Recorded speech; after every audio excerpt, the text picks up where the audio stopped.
Who am I is a question of how we look at ourselves. It is a question of how we identify ourselves. It is a question of our identity. Today we have the choice to pick our identity, to pick how we want to be looked at. Think for a moment how you would introduce yourself to a stranger at a cafe or a bar. You can start with your occupation, followed by your name, or you can start with your ethnicity or your pronouns even. We are all of these things, and we have the choice to pick which one of these we begin with, how we would like to be looked at, depending on the situation. Now let's take a step back. Instead of thinking of how you would like to be introduced to a stranger, or how you would introduce yourself to a stranger, think of how you look at yourself. How would you define yourself? Who are you? And a very easy way to do this is to close your eyes or sit facing a wall and think of how you would define yourself. Would you define yourself by your gender and your age? Or would you define yourself by the most important relationship in your life, such as being a parent or a spouse? What is the first thing that would come up to your mind? Today we choose how we want to be looked at. We choose our identity. But we also know that we do not always have this freedom. So how did we get here? The ancient Greek philosopher Socrates believed that there are three parts to the soul. The first is the desiring part, which desires, seeks, or wants things. For instance, wanting to snooze the alarm early in the morning is a desire. The second is the reasoning part, which tells us whether what we desire is good for us or not. Using the previous example, the knowledge that we must get up and go for that run early in the morning is the reasoning or the calculating part, arguing against the desire of wanting to stay in bed a little longer. Now, if we do get up and go for that run, we would feel proud of ourselves for having conquered a desire. On the other hand, if we skip the run and stay in bed, later on we might feel guilty, perhaps even anger. This feeling of pride or anger is what Socrates calls Thymos, loosely translated to spirit. Thymos is the third part of the soul, and it is the seat of judgments of worth. I'll repeat that again. Thymos is the seat of judgments of worth. Now, why is this important?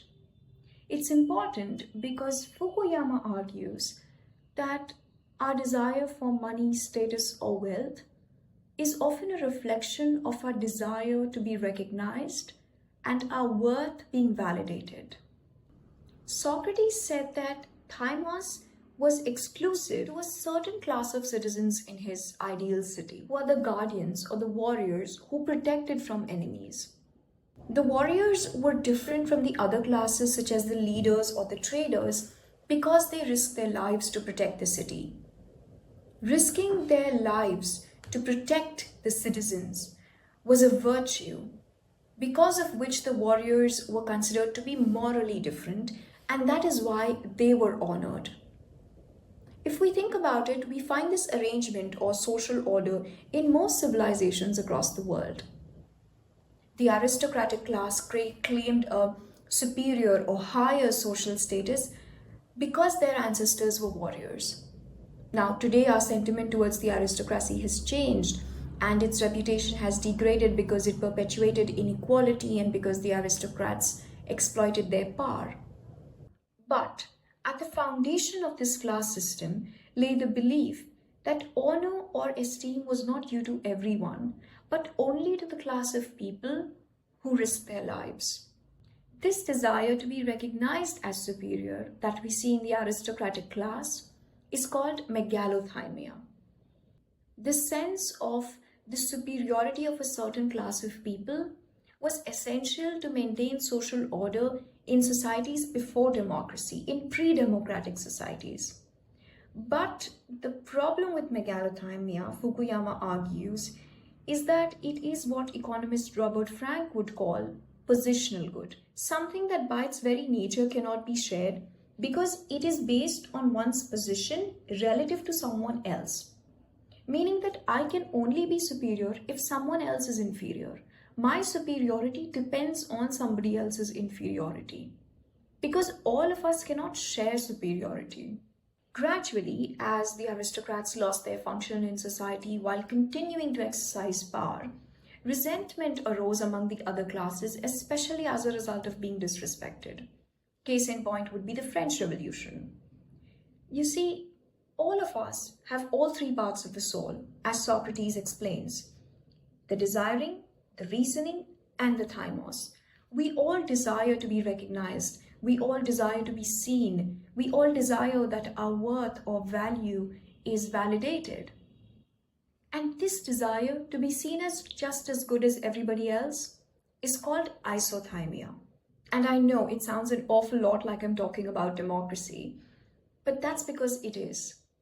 What you and I recognize as democracy today is this process of shift in societies from megalothymia to isothymia, from recognizing the worth of an elite class of people to recognizing the worth of everybody, recognizing that everybody has value, recognizing everybody as inherently equal, meaning that at the core of our being, we are all the same and deserve equal recognition.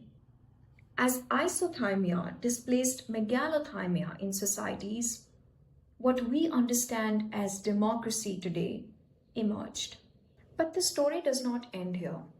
Modern democratic societies offer a space for those groups of people, those classes of people who have been marginalized, relegated to the margins of society, and whose worth has been considered to be less than that of others. For instance, the LGBTQIA+, blacks, lower castes, women. Because modern democracy is rooted in the principle of equality, it offers an opportunity for those who have been marginalized to seek equal opportunity, for their worth to be recognized as being equal to that of others and not less than them. But Fukuyama points out that a desire for equal recognition can easily slide over into a demand for recognition of the group's superiority. And he says that this is in large part responsible for nationalism and extremist religious politics today. Another problem with isothymia is that recognizing everyone's equal worth is unfair to those who actually are superior in a certain skill set. Some of us are better cooks, can play an instrument or a sport better than others. And owing to this superiority of theirs in that particular skill set, they are accorded greater respect.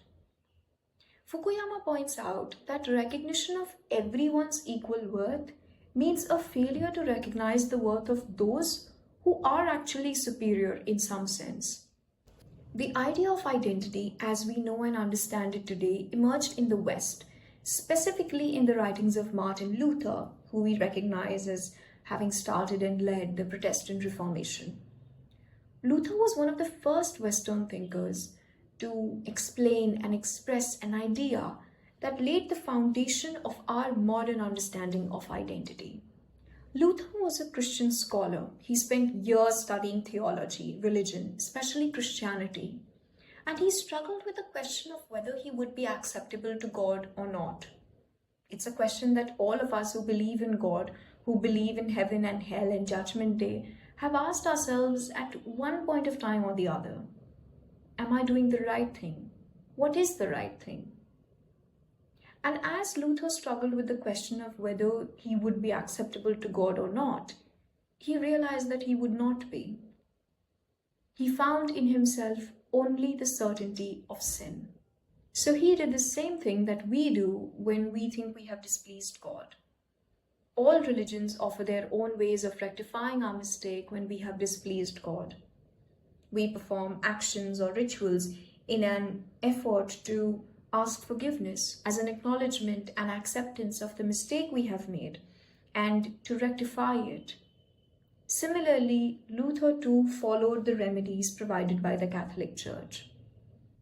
But he realized that God cannot be bribed or persuaded with rituals. He could do nothing to bribe, cajole, or entreat God. These rituals and actions, remedies of the Catholic Church, were outward actions. And this was when he came to the most critical realization that man has a twofold nature, an inner spiritual one and an outer bodily being. The remedies of the church worked on the outward man, not the inner. But whether he was a good Christian or not depended on the inner man, not the outer, and if this inner man had faith in God or not. Outward actions did not reflect the truth or the faith of the inner man. I could have faith and not perform the rituals. I could perform the rituals and not have faith. This difference between the inner and the outer, and the superiority of the inner over the outer, is crucial. When Luther expressed this idea, the church was exceedingly powerful. Even the monarchy obeyed the church, and the church was heavily corrupted as well, taking wealth and riches in return for granting forgiveness. In the face of all this, when people realized that they did not need these external rituals and the church to live a good Christian life, the power of the church declined. Since the inner man or the inner person was prioritized over the outer, it also meant that social structures were subordinate to the inner man or the individual believer. Think about the debate on authenticity. Authenticity is a very popular subject in conversations today, especially online and especially in reference to people's online appearance. What does it mean to be authentic? It means being true to who we really are, presenting the same face online as we have offline. But why is it important to be authentic? Why is it bad or wrong to present a different face in society than the one we have in private? The idea of being true to who we really are is so deeply ingrained in us that we never even questioned it. When there is a difference between somebody's online appearance and offline appearance, we immediately dismiss it as being unreal. The concept and our modern understanding of authenticity can be traced back to this idea of Luther's that the value of the inner self supersedes the value of the outer. You and I should not change for society. Society will and should accept us as we are. This means two things. First, my idea of who I am carries more value than society's idea of who I am or its expectation of what I should be. Secondly, I have the freedom to decide who I am, how I want to be looked at, and what my identity is. But Luther's understanding of the inner self and our modern understanding of identity is different in two ways. First, his was limited to faith and religion.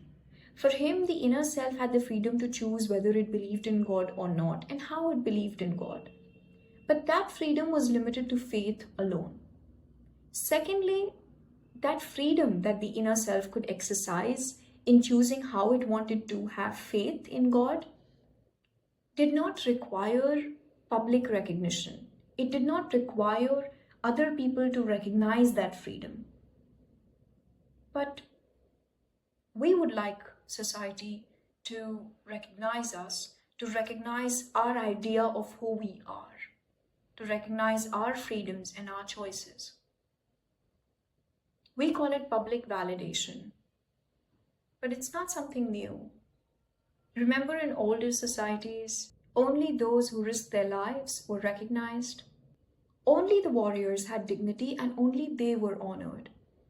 But we all crave positive judgments about our worth because we all have Thymos. We all desire to be recognized by society. And society has come to the realization that dignity is due to everyone, not just to a narrow class of people.